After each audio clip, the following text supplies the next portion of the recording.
mtu amechukua biashara, hajaisoma vizuri, hajafanya utafiti vizuri, anaenda kuweka hela kwenye biashara hiyo, mwisho ile biashara inakufa. Mimi ni rafiki yako mtandaoni, nitapenda pia unifanye kuwa rafiki yako huko ulipo mtandaoni.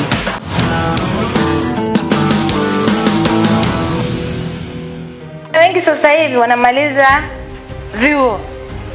Kazi zipo, lakini kazi zenyewe sio nyingi, ni chache. Kwa hivyo mwanafunzi anapomaliza chuo au akiwa chuo anaweza kuanza biashara yake. Sasa ni namna gani ya kupata mitaji? Njia ya kwanza ni kusave, weka akiba yako.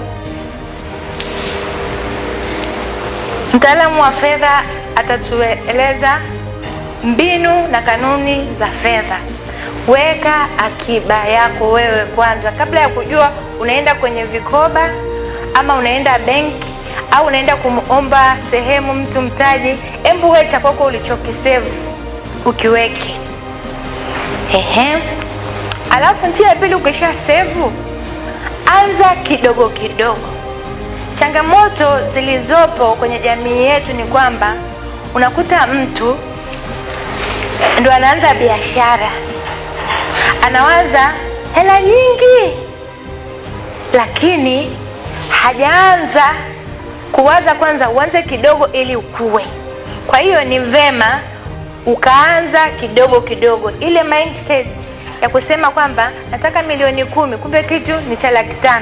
Hebu anza kidogo kidogo, alafu ukishajua ile biashara yako ndio ongeze mtaji mwingine. Kwa sababu changamoto zilizopo ni kwamba mtu amechukua biashara, hajaisoma vizuri, hajafanya utafiti vizuri, anaenda kuweka hela kwenye biashara hiyo, mwisho ile biashara inakufa. Lakini ungekuwa umeanza kidogo kidogo, riski ingekuwa ndogo. Ukianza kwa shilingi 500,000 na milioni 50, riski ya milioni 50 ni kubwa kuliko 5. Tunaelewana jamani? Kwa hiyo usikubali kuanza biashara na mtaji mkubwa kama biashara ile hujaielewa, hujaifanyia research ya kutosha, hujajifunza, kwa sababu riski itakapotokea itamaliza itakuwa kubwa sana. Na tunaona asilimia kubwa ya watu wakichukua mikopo benki wanashindwa kuirejesha. Kwa sababu gani? Hawakufanya research ya biashara yao vizuri, utafiti. Kabla hujaenda kukopa mtaji, unatakiwa ujiridhishe. Anza kwanza. Kwa mfano, wajasiriamali wako hapo, anaanza biashara yake hivyo, baadaye anaanza kununua mashine yake, baadaye anaona sasa soko langu limekuwa, anaanza kuzalisha, badala ya kuzalisha sabuni 10 kwa siku